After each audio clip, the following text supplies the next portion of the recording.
Welcome back to another of Cheating Tales Lab. We're thankful for your continued viewership. Before we begin, tell us, where in the world are you watching from? We love knowing our global reach. Now, let's dive into today's story. Chapter 1, Ghost in the Shadows. Tyler Hawkins moved through his empty house like a specter, his footsteps silent on the hardwood floors he'd installed with his own hands 15 years ago. The military precision that had kept him alive through 12 tours of duty now served a different purpose: hunting prey in his own home. At 42, Tyler carried himself with the controlled grace of a predator. His graying temples and weathered face told stories of desert storms and mountain caves, of targets eliminated from impossible distances. But tonight, his pale blue eyes held a coldness that would have made his former Taliban enemies soil themselves. The house felt foreign without the warmth it once held. Pictures of happier times mocked him from every wall. His wedding day to Rebecca, their 10th anniversary in Maui, family barbecues where her laughter had been the soundtrack to his peace. Now he knew it had all been an elaborate performance.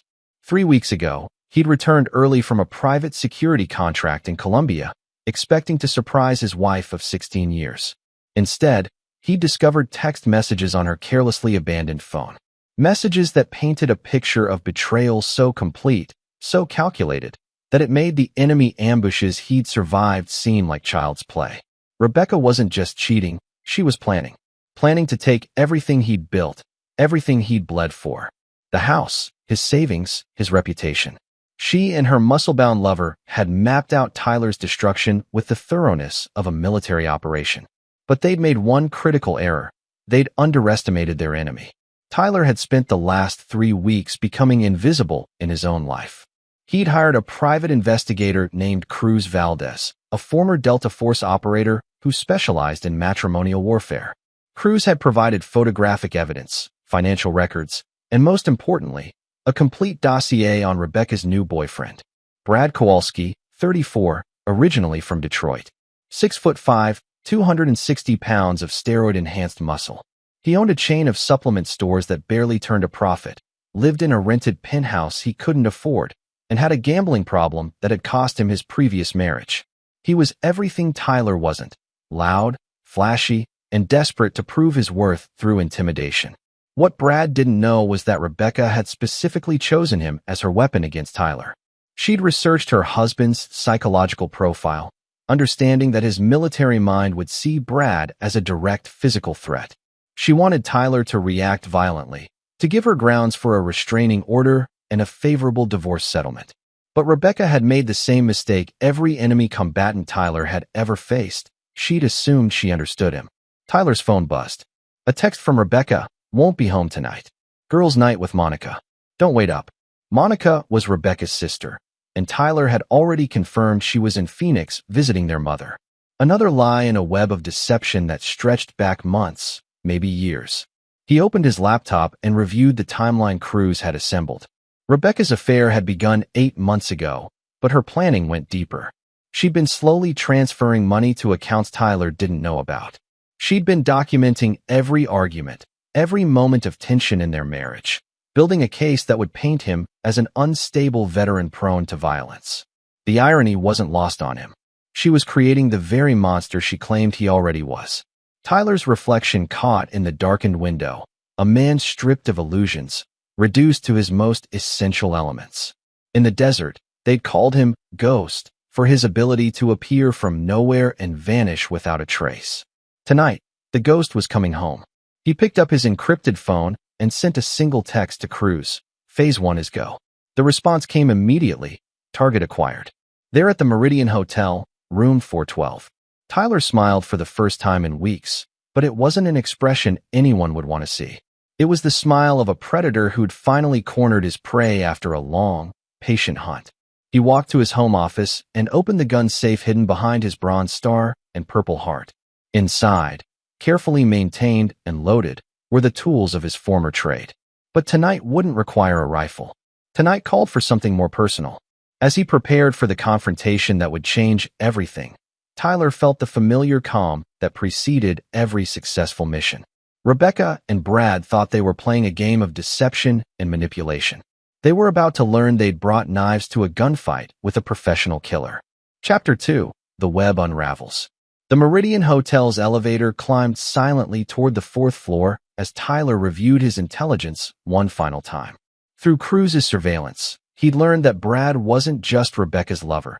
He was her co-conspirator in a scheme that went far beyond simple adultery.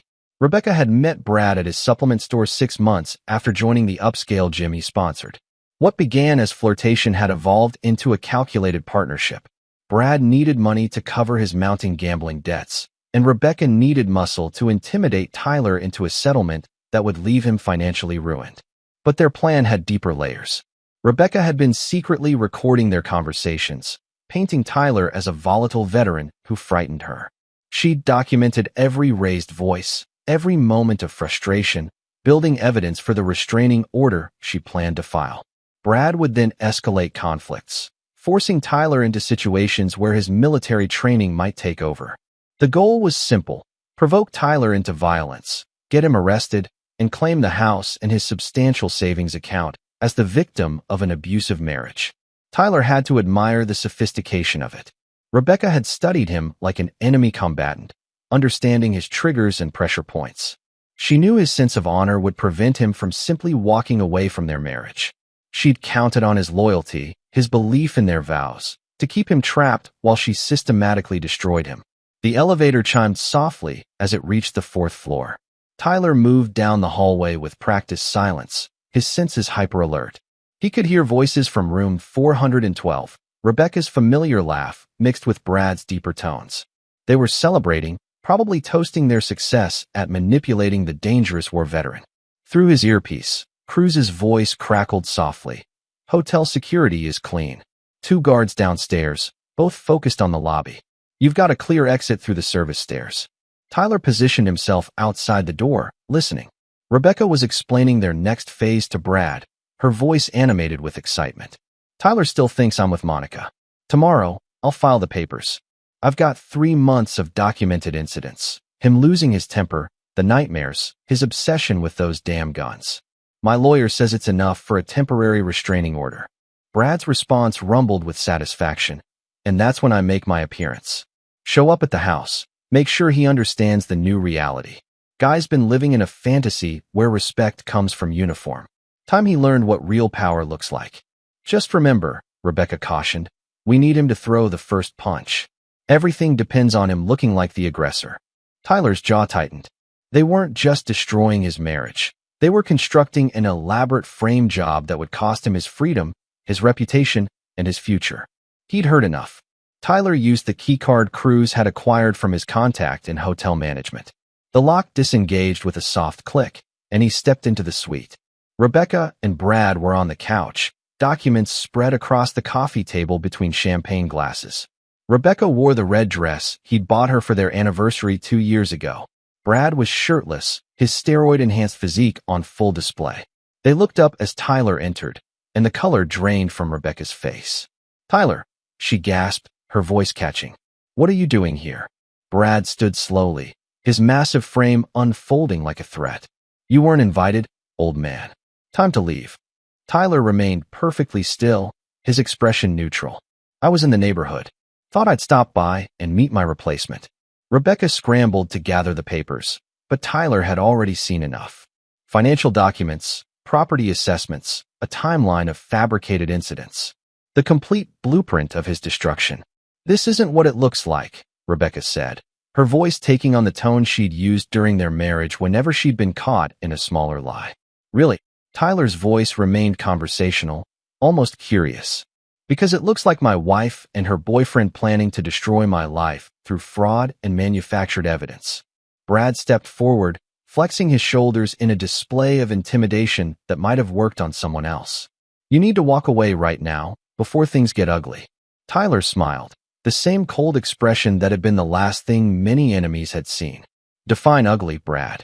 The bodybuilder's confidence flickered for a moment, some primal instinct recognizing the predator beneath Tyler's calm exterior. But ego and steroids overrode survival instincts. "I define it as you leaving through that door on your own, or me throwing you through the window." Tyler nodded thoughtfully. "I appreciate the clarity." But I think there's been a misunderstanding about who's in control of this situation. He stepped closer, and Brad instinctively moved to block him, his massive fists clenching. This was the moment Rebecca had orchestrated. Tyler appearing as the aggressor, Brad defending himself. Everything caught on the hotel security cameras. But Tyler didn't strike. Instead, he spoke just loud enough for the recording device he knew Rebecca was carrying to pick up his words. Tell me, Brad, does Rebecca know about your gambling problem?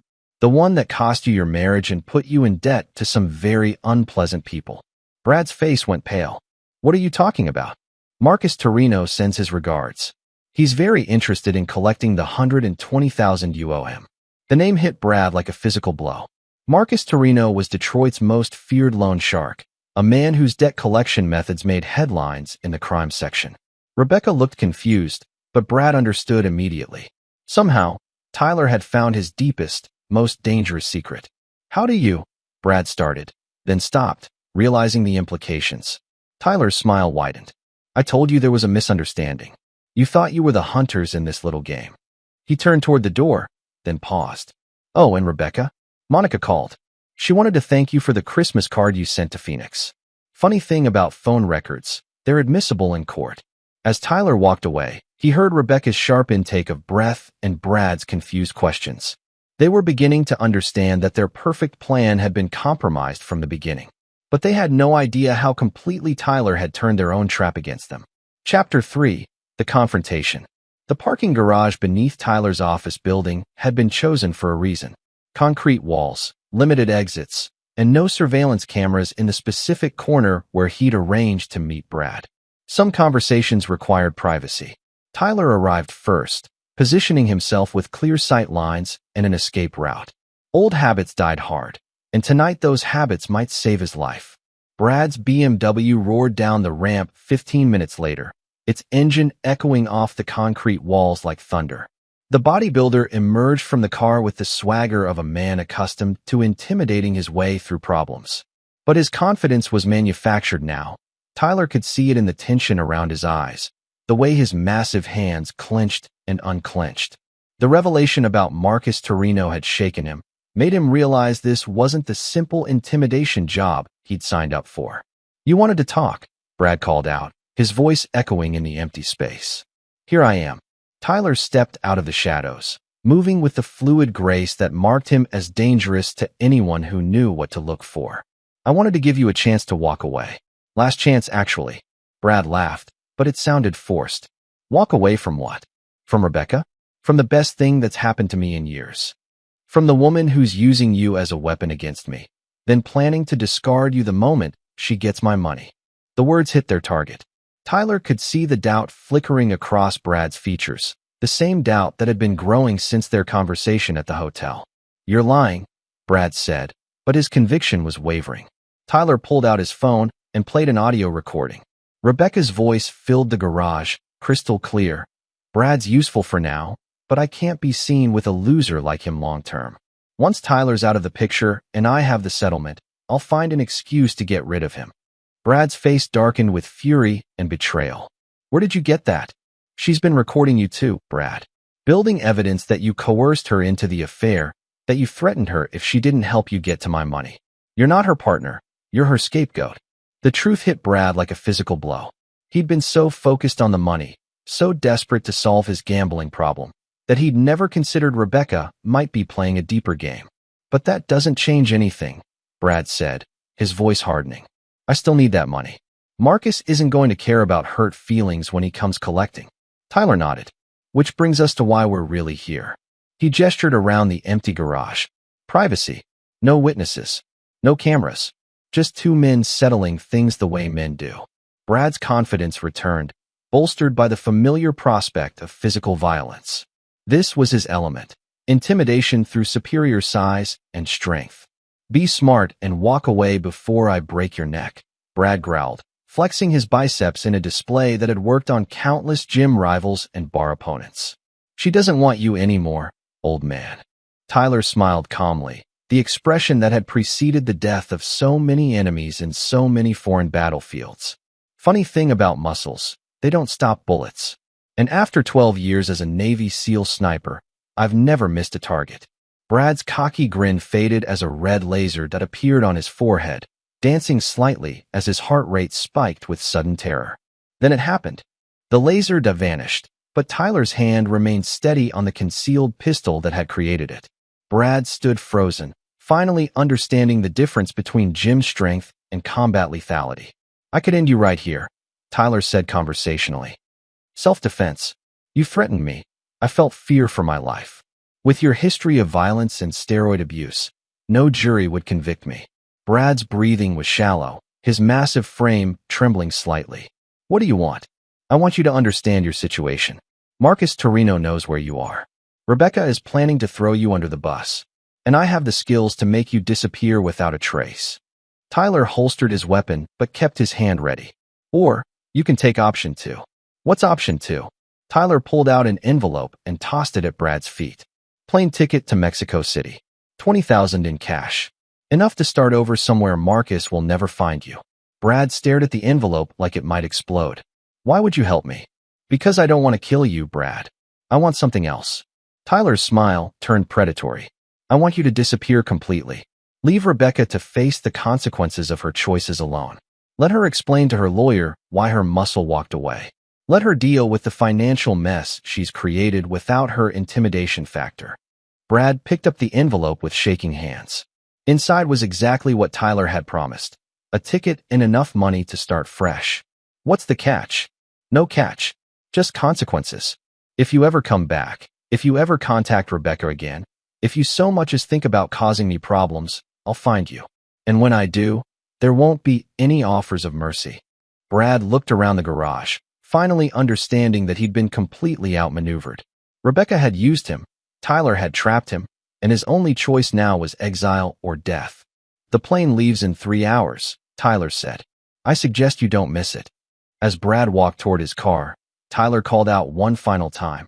Tell me, Brad, did you really think you could intimidate someone who spent 12 years hunting the most dangerous men on Earth? Brad didn't answer. He didn't need to. His broken posture and quick retreat said everything necessary. Tyler watched the BMW disappear up the ramp, then pulled out his phone to call Cruz. Target 1 is neutralized, he said. Time to move to phase 2. Rebecca was about to learn what happened when you declared war on a professional soldier. And unlike Brad, she wouldn't be offered the mercy of exile. She'd created a monster, and now she was going to meet him. Chapter 4. Gathering Intelligence. Tyler's war room occupied the basement of his house, a space Rebecca had never been allowed to enter. Steel-reinforced walls contained his most sensitive equipment, surveillance monitors, communications gear, and detailed maps of his target's daily routines. Cruz sat across from him at the tactical planning table, spreading out photographs and documents like a general preparing for battle. Brad's confirmed on the Mexico City flight, Cruz reported. Customs shows him clearing immigration 2 hours ago. He won't be coming back. Tyler nodded, studying the surveillance photos of Rebecca's activities over the past week. Without Brad's intimidating presence, she'd become increasingly desperate, making mistakes that revealed the full scope of her deception. She's meeting with 3 different lawyers, Cruz continued, shopping for someone willing to pursue the fraud case even without her muscle backing her up. Tyler examined a photo of Rebecca leaving a downtown law office, her face tight with frustration. Any takers? 2 of them showed her the door once they realized how thin her evidence was. But the third one, Harvey Gillespie, he's different. Hungry. Takes cases other lawyers won't touch. Harvey Gillespie specialized in representing clients in high-conflict divorces, particularly cases involving veterans with PTSD claims.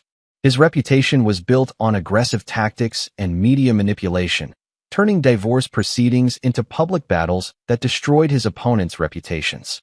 Gillespie's already filed preliminary papers, Cruz said. Restraining order request, asset freeze, the whole package. He's betting that even if the evidence is weak, the court will err on the side of caution when it comes to protecting an abused wife from a dangerous veteran. Tyler felt the familiar coldness settling over him, the same detachment that had made him so effective in combat. What's his weakness? Cruz smiled grimly. His ego.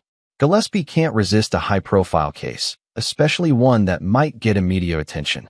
He's already talking to reporters about representing the victim of veteran domestic violence. Tyler studied the tactical situation. Rebecca had moved from manipulation to open warfare, using the legal system as her weapon. But like every enemy he'd faced, she'd revealed her position by attacking. She's staying at her sister's house. Cruz continued. Karen Walsh, divorced, 2 kids, lives in Riverside Heights. Decent neighborhood, but Karen's struggling financially since her divorce. Tyler reviewed the file on Rebecca's sister. Karen had been his ally during the early years of his marriage, someone who'd welcomed him into Rebecca's family. The betrayal cut deeper knowing that Rebecca was now using Karen's financial desperation to hide from consequences. Karen doesn't know the full story, Cruz noted. Rebecca's told her that you've become violent and unstable. Karen believes she's protecting her sister from an abusive husband. Tyler closed the file, his decision made. Then Karen needs to learn the truth. But carefully, she's innocent in this. Cruz nodded. What about Rebecca's finances? The hidden accounts. Tyler pulled up bank records on his laptop. Over the past 8 months, Rebecca had systematically moved money from their joint accounts to a private account in her maiden name. Small amounts, spread across different institutions, nearly impossible to track without specialized software. She's got about $40,000 hidden away, Tyler said. Money she stole from our accounts, plus cash advances on credit cards I didn't know she'd opened. Credit card fraud, financial theft during marriage proceedings. That's serious jail time if prosecuted correctly. Tyler's smile was sharp as a blade. Rebecca always was good with money. She just never considered what happens when someone with my resources decides to audit her activities. The next phase of his plan required precision timing. Rebecca was counting on the legal system's bias toward protecting women from potentially violent veterans. She expected Tyler to react emotionally, to make mistakes that would validate her portrayal of him as unstable. Instead, he was going to give her exactly what she thought she wanted and trap her with it. I need you to do something that might seem counterproductive, Tyler told Cruz. I want you to make Rebecca feel like she's winning. Cruz raised an eyebrow. Explain. Contact Harvey Gillespie through back channels. Let it slip that I'm struggling financially, that the divorce is breaking me emotionally. Feed him information that makes him think he can go for the throat. You want him to get aggressive? Tyler nodded. I want him to overreach. Push for everything. The house, my savings, even my pension. Make demands so extreme that they reveal Rebecca's true motives. Cruz understood immediately. If Gillespie gets too greedy, it shows this isn't about escaping an abusive marriage. It's about taking everything you own. Exactly. And once that's established in court records, Rebecca's credibility collapses. Her story changes from domestic violence victim to financial predator. Tyler stood and walked to a wall map showing Rebecca's daily routine. Her gym, her favorite coffee shop, the lawyer's offices she'd been visiting. What's Rebecca's greatest weakness? Her need to be perceived as the victim. Cruz answered immediately. She's built her entire case around being the innocent wife betrayed by a dangerous veteran. Tyler traced Rebecca's route on the map. Then we give her a chance to prove it. In front of witnesses, with cameras rolling, in a way that exposes her true nature to everyone who matters. Cruz leaned forward, intrigued. What did you have in mind? Tyler's smile was cold as winter. Rebecca thinks she understands psychological warfare. Time to show her what the real thing looks like. He turned to Cruz, his pale eyes holding the same intensity that had once terrorized enemies across 3 continents. She wanted to create a monster to justify her betrayal. Let's give her one, but not the kind she expected. Chapter 5, Setting the Trap. The Riverside Community Center hosted a weekly support group for military spouses dealing with post-deployment relationship issues. Rebecca had been attending for 6 weeks, using the sessions to build her narrative of being married to an unstable veteran. Tyler sat in his car across the street, watching through binoculars as Rebecca performed her weekly ritual of victimhood. She'd arrive early, position herself where she'd be most visible to the group facilitator, and spend the session carefully constructing her image as a suffering wife. She's got them completely convinced. Cruz's voice crackled through Tyler's earpiece.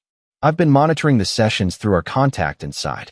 Rebecca's become their poster child for spousal abuse by veterans with PTSD. Tyler watched Rebecca emerge from the community center, surrounded by supportive women who viewed her as brave for staying in an abusive marriage as long as she had. Their sympathy was genuine, which made Rebecca's manipulation even more despicable. Phase 1 is complete, Tyler said. Harvey Gillespie filed the restraining order this morning, along with a motion for emergency asset seizure. He's demanding the house, my savings, and temporary alimony of $4,000 a month. Cruz whistled softly. That's aggressive, even for him. Too aggressive. The judge is already skeptical. There's no police record, no hospital visits, no documented history of violence. Just Rebecca's word and a bunch of fabricated incidents. Tyler started his engine as Rebecca's car pulled away from the community center. Time for Rebecca to meet the monster she created. The carefully choreographed encounter would take place at Morrison's Coffee, Rebecca's favorite morning stop. Tyler had studied her routine for weeks. She arrived at 8:15 every Tuesday, ordered the same elaborate latte, and spent an hour working on her tablet in the corner booth. Today would be different. Tyler entered Morrison's at 8:20, 5 minutes after Rebecca had settled into her usual spot. He ordered black coffee and took a table with clear sight lines to both Rebecca and the security cameras Cruz had confirmed were operational. Rebecca looked up from her tablet and went pale when she saw him. This was perfect. Her reaction would be captured on camera, along with everything that followed. Tyler approached her table slowly, his hands visible and non-threatening. Every movement was calculated to appear reasonable to observers while triggering Rebecca's coached responses. "Hello, Rebecca," he said calmly, stopping just outside what courts would consider her personal space. Rebecca's voice carried perfectly to the other patrons. "Tyler, you're not supposed to be here. The restraining order hasn't been served yet," Tyler interrupted gently. "Your lawyer jumped the gun. I can legally be anywhere you are until the papers are officially delivered." Rebecca's hands trembled as she reached for her phone, the motion designed to make her appear threatened. "I'm calling the police." "Of course you are," Tyler said, his voice carrying just enough volume for nearby tables to hear. "That's always been your solution to problems. Call someone else to handle them." The coffee shop had gone quiet, other patrons sensing drama, but not understanding its nature. This was exactly what Tyler needed. Witnesses who would remember his calm demeanor versus Rebecca's apparent terror. "You're scaring me," Rebecca said, her voice breaking in what Tyler recognized as a practiced performance. Tyler sat down across from her without invitation, the movement slow and non-threatening. "Am I? Or are you putting on a show for our audience?" Rebecca's eyes darted around the coffee shop, confirming that people were watching. Her performance was working. Several patrons looked ready to intervene on her behalf. "You're doing it again," Rebecca said, her voice rising. "The intimidation, the threats. This is exactly why I had to file for protection." Tyler leaned forward slightly, his voice dropping to a conversational level that cameras would still pick up, but that required witnesses to strain to hear. "Tell me, Rebecca, which threats? When did I threaten you? Give me one specific example that isn't something you invented for your lawyers." Rebecca's composure cracked for just a moment, long enough for Tyler to see the calculation behind her fear. She was realizing that he was controlling this encounter, not her. "You don't have to say anything," she whispered. "I know what you're capable of. What you did overseas." Tyler smiled sadly, an expression that would read as regret to observers, but that Rebecca would recognize as predatory. "What I did overseas was serve my country. What I'm doing now is protecting myself from a woman who's trying to destroy my life through lies and manipulation." The coffee shop manager approached their table, clearly uncomfortable with the situation. "Excuse me, folks, but you're making other customers nervous. Maybe you could take this conversation outside." Tyler stood immediately, his compliance making him appear reasonable. "Of course. I apologize for any disruption." Rebecca remained seated, playing her final card. "I don't feel safe leaving with him. Could someone call the police?" Tyler looked around the coffee shop, making eye contact with several witnesses. "Rebecca, I haven't touched you, raised my voice, or done anything threatening. These people can confirm that."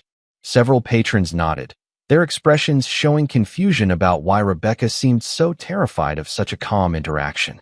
Tyler placed a $20 bill on the table to cover Rebecca's coffee. "I'll leave first.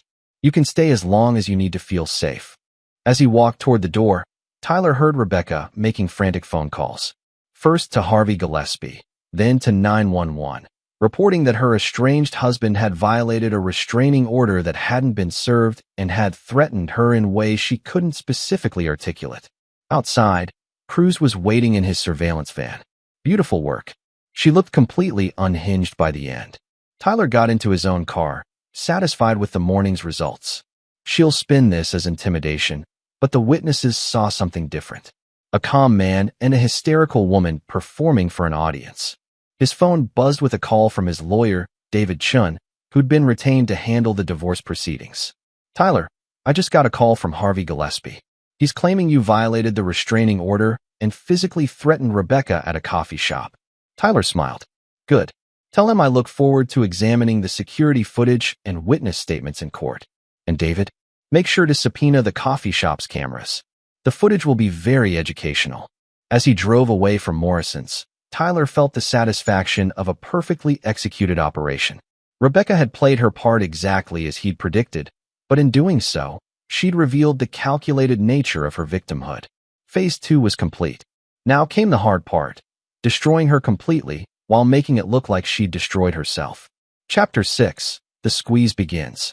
Harvey Gillespie's law office occupied the 15th floor of a downtown high-rise, its floor-to-ceiling windows designed to intimidate opposing counsel with views of the city skyline. Tyler sat across from his own lawyer, David Chun, reviewing depositions that would shape the next phase of his campaign. "Gillespie's in trouble," David said, spreading documents across the conference table. "The coffee shop incident backfired spectacularly. Security footage shows you being completely calm while Rebecca acted like she was being stalked by a serial killer." Tyler studied the transcripts from witness interviews. 3 customers had described Rebecca as hysterical and performing for attention, while unanimously characterizing Tyler as polite and non-threatening. "Better yet," David continued, "the police report from Rebecca's 911 call contradicts her sworn deposition. She told the cops you physically cornered her, but the footage clearly shows you maintaining distance and leaving when asked." Tyler nodded, but his expression remained focused. This was just the opening move. Gillespie's smart enough to regroup. "What's his next play?" David pulled up bank records on his laptop. "He's going after your finances hard. Filed motions to freeze all your accounts, claiming you're hiding assets and preparing to flee the country." Tyler reviewed the financial motions, noting their aggressiveness. "He's overreaching. No judge will freeze accounts based on speculation, especially when Rebecca's the one who's been moving money around secretly." "That's where it gets interesting," David said, his expression grim. "Gillespie doesn't know about Rebecca's hidden accounts. She's been lying to her own lawyer about the marital assets." Tyler felt the familiar satisfaction of watching an enemy's position collapse. "So when we reveal Rebecca's financial deception in court, it destroys her credibility and exposes Gillespie to sanctions for filing frivolous motions." "Exactly. But there's more." David opened another file. "Rebecca's been meeting with Marcus Torino's people." The name hit Tyler like ice water.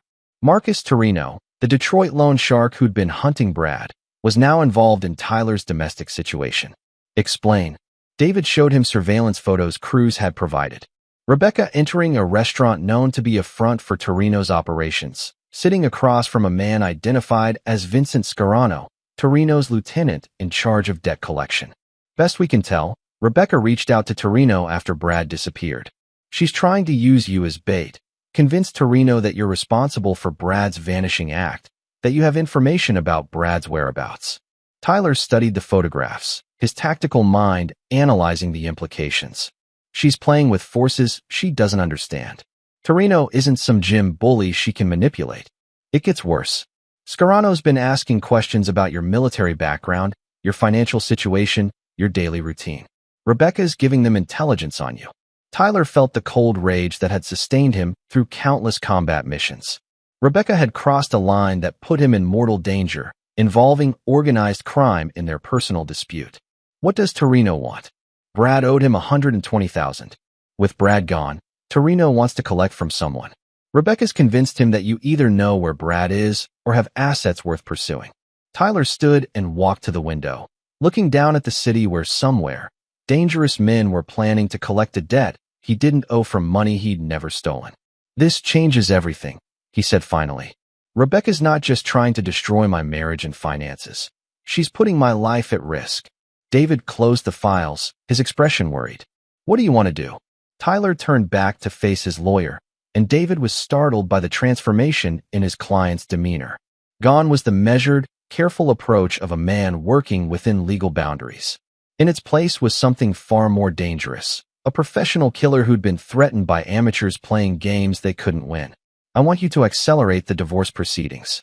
File counter motions exposing Rebecca's financial fraud, her fabricated evidence, her perjury, and sworn statements. Make it clear that she's the predator in this marriage, not the victim. David nodded, making notes. What about Torino? Tyler's smile was sharp as a blade. Marcus Torino thinks he's dealing with a suburban husband who can be intimidated into paying someone else's debts. Time to educate him about the difference between a target and a threat. He pulled out his encrypted phone and sent a text to Cruz. Phase 3 is active. Torino protocols in effect. The response came immediately. Copy that. Switching to combat operations. Tyler looked back at David, who was staring at him with newfound wariness. David, I need you to understand something. Rebecca has escalated this beyond divorce court. She's brought organized crime into my home, threatened my life to collect money I don't owe. That changes the rules of engagement. David swallowed hard. Tyler, whatever you're planning. I'm planning to survive, Tyler interrupted. Everything else is just details. As he left the law office, Tyler felt the familiar weight of preparing for battle. Rebecca thought she'd gained an advantage by involving Torino's people. Instead, she'd given Tyler legal justification for responses that would have been excessive against a cheating spouse, but were perfectly reasonable against organized crime threats. She'd wanted to create a monster to justify her betrayal. She was about to meet the real one. Chapter 7. The Reckoning begins. Marcus Torino's restaurant, Salvatore's, sat in the heart of Detroit's Little Italy like a cancer disguised as fine dining. Tyler approached the building at sunset, his practiced eye cataloging exits, sight lines, and potential threats. This wasn't a social call. Inside, the maitre d' led him to a private dining room where Marcus Torino held court. The loan shark was smaller than Tyler had expected, mid-50s, silver-haired, impeccably dressed. The kind of man who ordered others to commit violence while keeping his own hands clean. Vincent Scarano flanked his boss, a mountain of muscle and scar tissue who'd clearly done the hands-on work for decades. Two other men sat against the far wall, their positioning suggesting professional security rather than simple intimidation. Mr. Hawkins, Torino said, gesturing to the chair across from him. Thank you for accepting my invitation. Tyler sat down, his movements controlled and alert. Let's skip the pleasantries, Marcus. You have a problem with Brad Kowalski. I'm not him. I don't owe you money, and I'm not responsible for his debts. Torino cut into his veal with surgical precision. Your wife seems to think otherwise. She's convinced that you know where Brad disappeared to, that you might have convinced him to run without settling his obligations. Tyler leaned back in his chair, projecting calm confidence. My wife is a liar who's trying to manipulate you into threatening me. She's using your reputation to intimidate me in a divorce proceeding. Scarano started to speak, but Torino silenced him with a gesture. Perhaps, Torino said thoughtfully, but the debt remains. Brad owes me money, and when people disappear owing me money, I look for alternative sources of collection.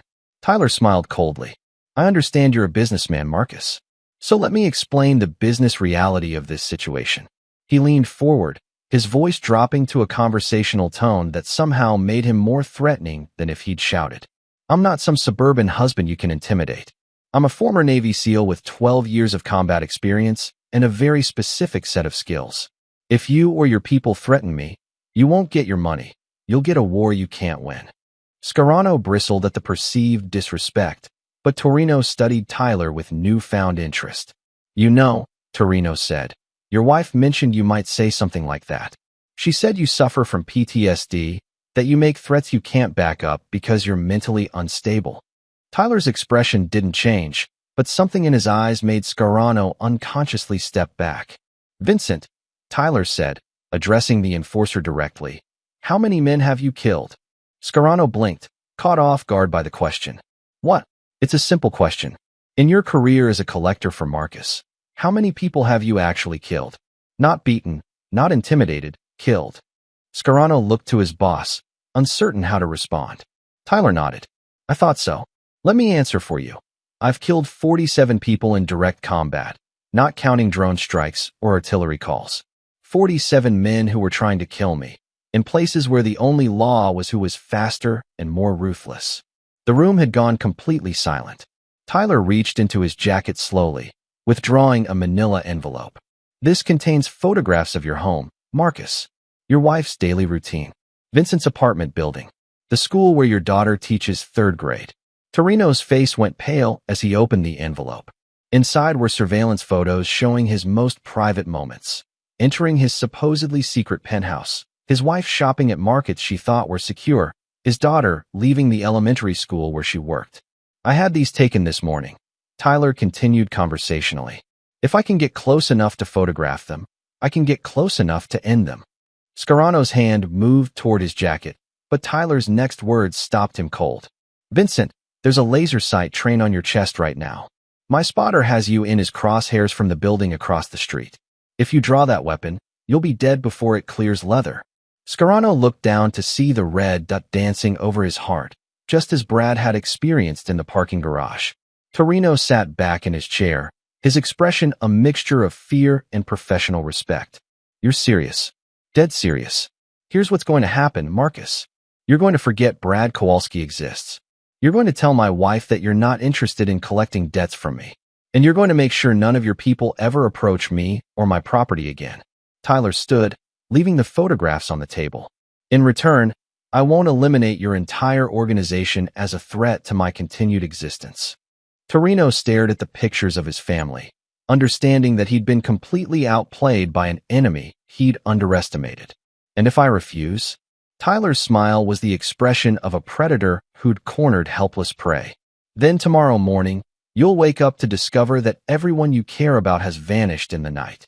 Your wife, your daughter, Vincent, your other lieutenants, gone without a trace.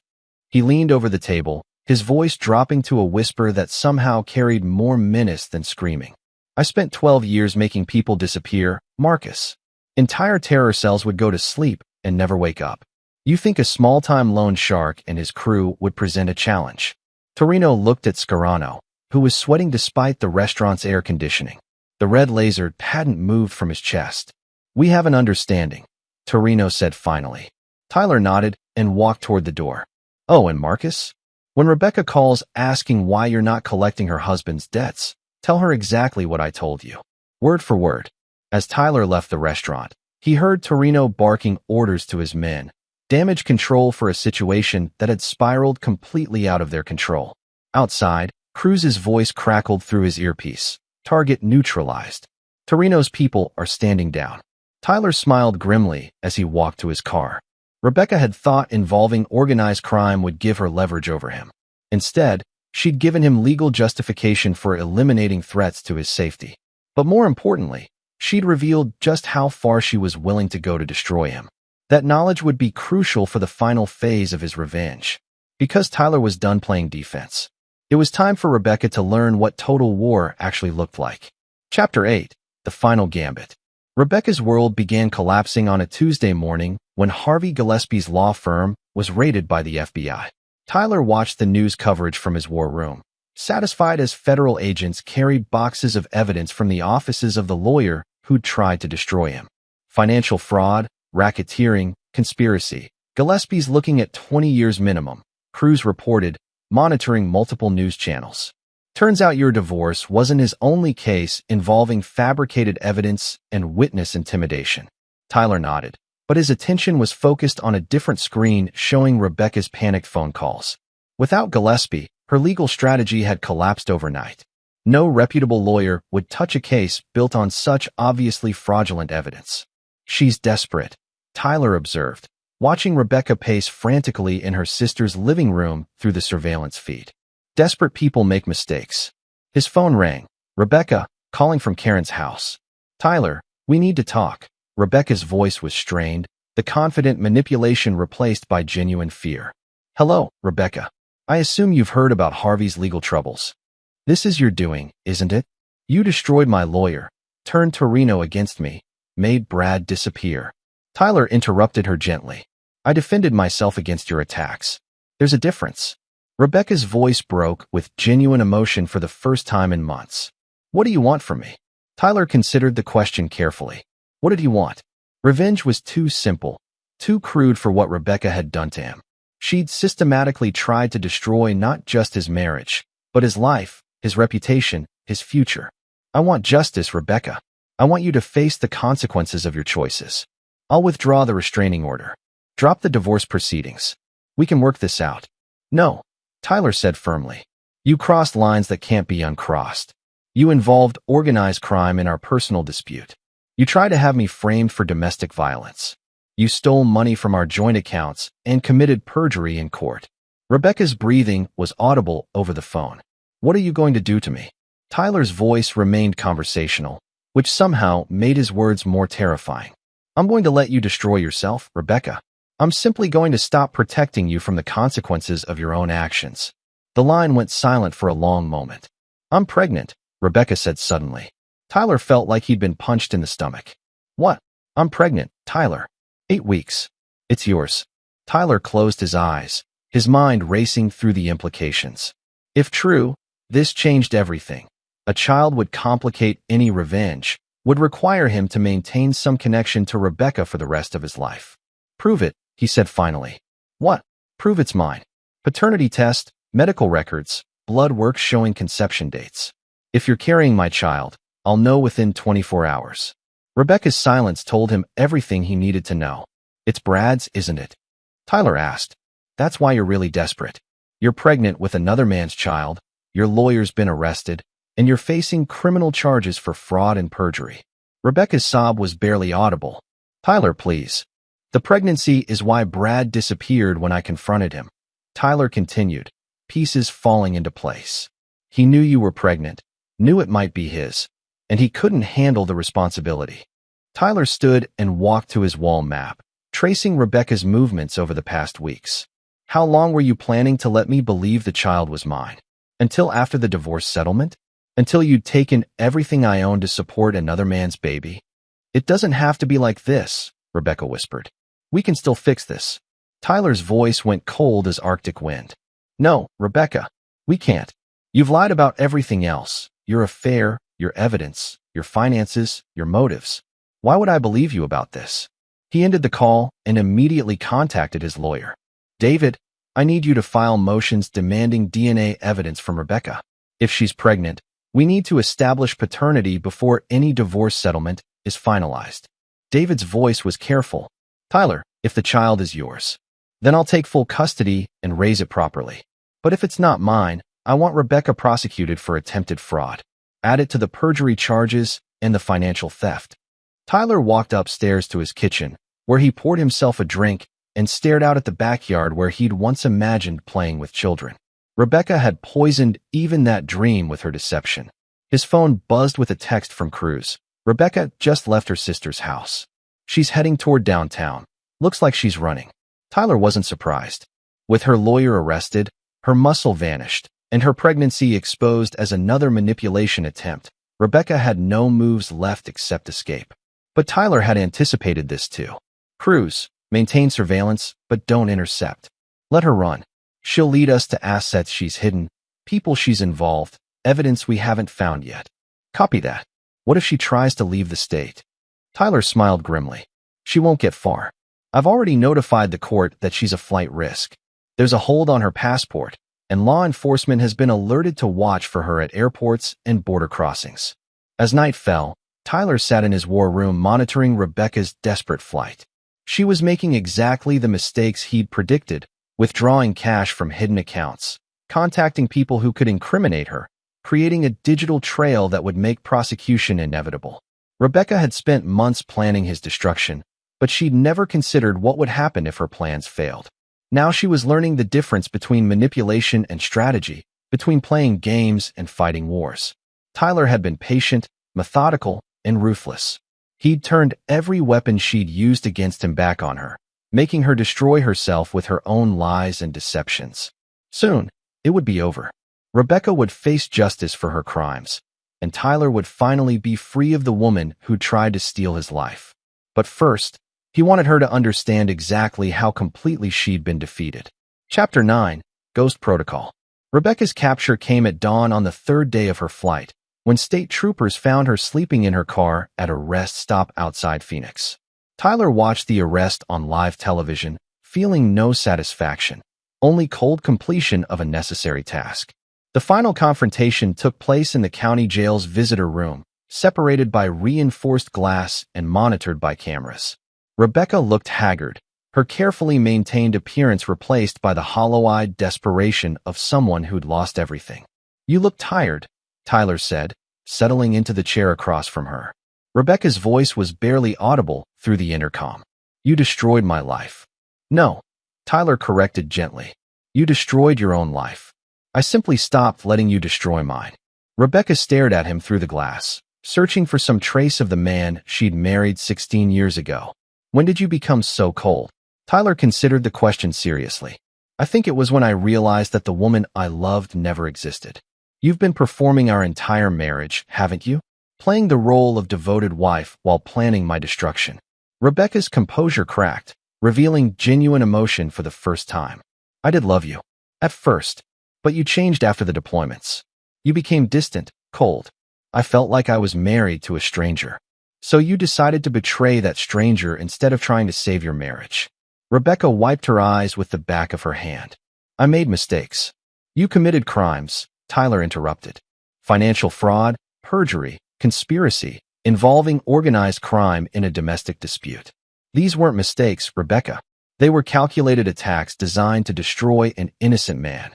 Tyler leaned forward, his pale eyes holding hers through the glass. "Tell me about the baby." Rebecca's face went white. "What baby? The pregnancy test was negative, wasn't it? There never was a baby. That was just another lie to manipulate me into showing mercy." Rebecca's silence confirmed his analysis. Tyler nodded slowly. "Even faced with complete defeat, you couldn't tell the truth. You had to try one more manipulation, one final lie to escape consequences." He stood to leave, but Rebecca's voice stopped him. "What happens now?" Tyler looked back at her, and Rebecca saw something in his expression that made her shrink back from the glass. "Now you pay for what you've done. The district attorney has enough evidence to convict you on multiple felonies. Your hidden bank accounts have been seized. Your house, our house, will be sold to pay legal fees and restitution." Tyler's voice remained conversational, but Rebecca heard the finality in it. "Harvey Gillespie is cooperating with federal investigators to reduce his sentence. He's providing evidence about all the fraudulent cases he's handled, including yours. Marcus Torino is also cooperating, explaining how you tried to use organized crime to intimidate me." Rebecca slumped in her chair, the weight of her situation finally sinking in. "You'll serve probably 5 to 8 years in state prison," Tyler continued. "When you get out, you'll have a felony record, no money, no house, and no husband. You'll be exactly what you accused me of being, alone and broken." Rebecca looked up at him with desperate eyes. "Tyler, please. I know I hurt you, but we had good years together. Doesn't that mean anything?" Tyler studied her face, seeing past the performance to the person beneath. What he found there wasn't evil, just weakness, selfishness, and a complete inability to accept responsibility for her choices. "Those good years mean everything to me, Rebecca. They're why this hurts so much. But they also make your betrayal unforgivable." Tyler placed his hand against the glass, and for a moment Rebecca thought she saw a trace of the man she'd married. "I would have given you anything," he said quietly. "My life, my future, everything I owned. All you had to do was ask. Instead, you chose to steal it through lies and manipulation." He dropped his hand and stepped back from the glass. "Goodbye, Rebecca. I hope prison gives you time to think about the choices that brought you here." As Tyler walked away, Rebecca called out desperately, "Tyler, wait. Please." But he didn't turn back. The ghost had completed his mission, and Tyler Hawkins was finally free to build a life without shadows. Outside the jail, Cruz was waiting by Tyler's car. "How do you feel?" Cruz asked. Tyler considered the question as he looked back at the county jail. Inside, Rebecca would spend the next several years paying for her crimes. Her co-conspirators were facing similar fates. The threat to his life and freedom had been eliminated completely. "Empty," Tyler said finally. "For months, destroying Rebecca's plans gave me purpose. Now that it's over, I'm not sure what comes next." Cruz nodded understanding. "Maybe that's the point.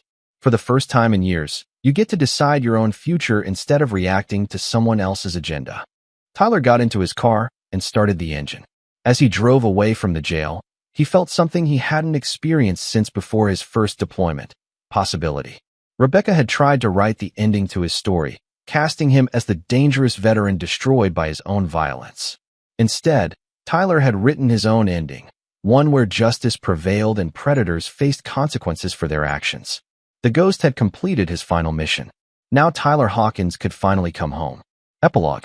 2 years later, Tyler stood in the backyard of his new house, watching the sunrise paint the mountains gold. The old house, the one Rebecca had tried to steal, had been sold to pay legal fees and restitution. This new place was smaller, but felt more like home than anywhere he'd lived since childhood. His phone buzzed with a text from Cruz, now running his own private security firm. Rebecca's parole hearing was denied. She'll serve the full sentence. Tyler deleted the message without responding. Rebecca belonged to his past now, a lesson learned about the difference between love and performance. He'd kept his promise to himself. He'd never forgiven her betrayal, never taken her back, never shown mercy to someone who'd tried to destroy him through calculated lies. The ghost had taught Rebecca and her allies what happened when predators chose the wrong prey. But Tyler Hawkins was ready to be more than just a weapon forged by betrayal. He was ready to build something new. As the sun climbed higher, Tyler smiled and went inside to start his day. Whatever came next, he would face it on his own terms, with his eyes open and his guard up. Some ghosts were meant to haunt. Others were meant to find peace. Tyler had finally learned the difference. This is where our story comes to an end. Share your thoughts in the comments section. Thanks for your time. If you enjoy this story, please subscribe to this channel. Click on the video you see on the screen, and I will see you there.